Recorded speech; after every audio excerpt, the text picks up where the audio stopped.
हरे कृष्ण सभी भाई और बहनों को आप सभी का स्वागत है आपके अपने YouTube चैनल पे। आज हम पंतवारी पूजन की कहानी और विधि सुनेंगे। पंतवारी पूजन शीतला माता की पूजा के बाद पतवारी माता की पूजा की जाती है। जल के छींटे देकर स्नान करावे, कुमकुम अक्षत लच्छा गुड़ सुपारी चढ़ावे।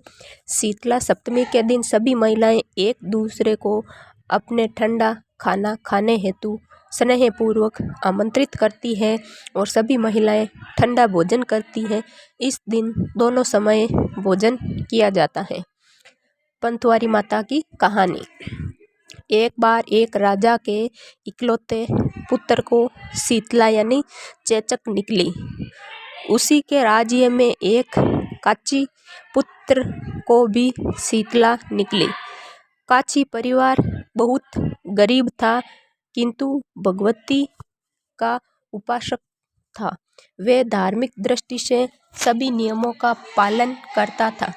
प्रतिदिन नियम पूर्वक भगवती की पूजा होती थी। नमक खाने पर पाबंदी थी, सब्जी में छोंक नहीं लगता था और न कोई वस्तु भुनी तली जाती थी। गरम वस्तु न वह समय खाता था, न शीतला युक्त बालक को ही खिलाता था। इस प्रकार उसका पुत्र जल्दी ठीक हो गया।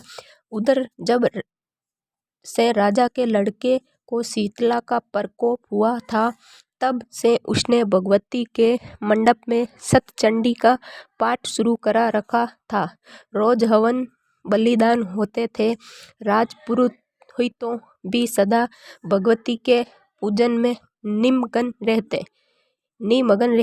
राजमहल में रोज कढ़ाई चढ़ती, विविध प्रकार के गर्म स्वादिष्ट भोजन बनते। सब्जी के साथ कई प्रकार के मांस भी पकते थे। इसका परिणाम ये होता था कि उन लजीज भोजन को गंध से राजकुमार का मन मचल उठता। वे भोजन के लिए जिद करता। एक तो राजपुत्र और दूसरा इकलौता, इस कारण उसकी अनुचित जिद भी पूरी कर दी जाती थी। इस प्रकार शीतला का कोप घटने के बजाय बढ़ने लगा।